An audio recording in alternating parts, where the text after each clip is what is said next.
مولاي صل وسلم دائما ابدا على حبيبك خير الخلق كلهم۔ اللہ تعالیٰ نے قرآن مجید میں فرمایا کہ اے محبوب آپ فرما دیں ان صلاتی و نسکی و محیایا و مماتی للہ رب اے محبوب آپ ان سے فرما دیں کہ بے شک میری نماز، میری قربانیاں، میرا دنیا میں موجود رہنا اور میرا دنیا سے جانا، یہ سارا اس رب کے لیے ہے جو تمام جہانوں کو پالنے والا ہے۔ اپنی زندگی کے اندر مفہوم زندگی کا یہ بنا لیا جائے کہ جو کام بھی کرنا ہے وہ خلوص کے ساتھ کرنا ہے۔ یہ جو ریاکاری ہوتی ہے نا، دکھاوا، یہ انسان کو ذہنی اذیت کا شکار کر دیتا ہے۔ دکھلاوے والا آدمی پھر ہر وقت اس ماحول میں رہتا ہے کہ کسی نے دیکھا کہ نہیں۔ میں نے دیکھا ہے کہ لوگ تعریف کے اتنے بھوکے ہو جاتے ہیں کہ وہ ان کاموں کی بھی تعریف مانگتے ہیں جو انہوں نے کیے ہی نہیں ہوتے۔ آپ جب للہیت والے ہو جاتے ہیں، عاجزی والے ہو جاتے ہیں، خلوص والے ہو جاتے ہیں، جب آپ کا دل اپنے رب سے جڑ جاتا ہے اور آپ کو چھپنے کا دل کرتا ہے، تھوڑا سائیڈ پہ ہونے، وہ شہرت سے بچنے والا پیچھے پیچھے رہتا ہے، اور میرا جی چاہتا ہے ساری غزلیں اس پیارے کے نام کریں۔ ایک ٹائم آتا ہے کہ انسان جگہ ڈھونڈتا ہے کہ میں کہیں چھپ جاؤں، کہیں اکیلے بیٹھ کے رب کو یاد کروں۔ اس کا دل کرتا ہے کہ کہیں کو رات ایسی بھی ملے کہ میں رب کی بارگاہ میں روؤں۔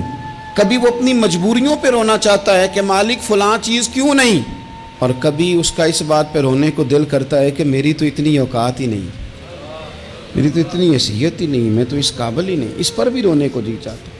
ریاکاری، دکھلاوا، تصنع، بناوٹ، تعریف کی خواہش، یہ انسان کے دل میں کھٹکتی ہے، سوئی کی طرح چبھتی ہے۔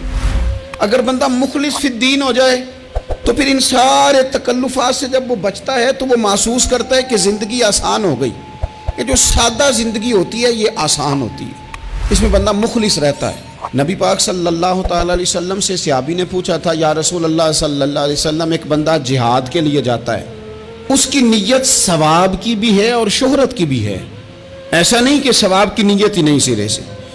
اس کا خیال یہ ہے کہ مجھے اللہ کے حضور سے اجر بھی ملے گا، اور چلو جب میں جہاد کروں گا، مجاہد بنوں گا، تو پھر میری شہرت بھی ہو جائے گی۔ تو حضور اس کی نیت ثواب کی بھی ہے اور شہرت کی بھی ہے، تو آپ کیا فرماتے ہیں؟ تو نبی پاک صلی اللہ علیہ وسلم نے فرمایا چونکہ اس کی نیت ساتھ شہرت کی بھی ہے، لہذا اسے جہاد کرنے پر کوئی ثواب نہیں ملے گا، جہاد پر کوئی ثواب اسے نہیں ملے گا۔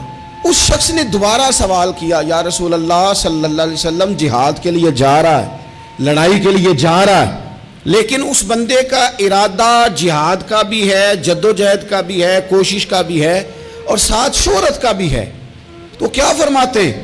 تو محبوب نے فرمایا چونکہ اس کی نیت ساتھ شہرت کی بھی ہے، اسے جہاد کا کوئی ثواب نہیں ملے گا۔ اس نے تیسری دفعہ عرض کی، حضور اس کی نیت شہرت کی بھی ہے اور جہاد کی بھی ہے، تو کیا حکم ہے؟ تو محبوب فرمانے لگے اسے جہاد پر کوئی ثواب نہیں ملے گا، ثواب اسے تبھی ملے گا جب وہ خالص اللہ کی رضا کے لیے میدان کے اندر نکلے گا۔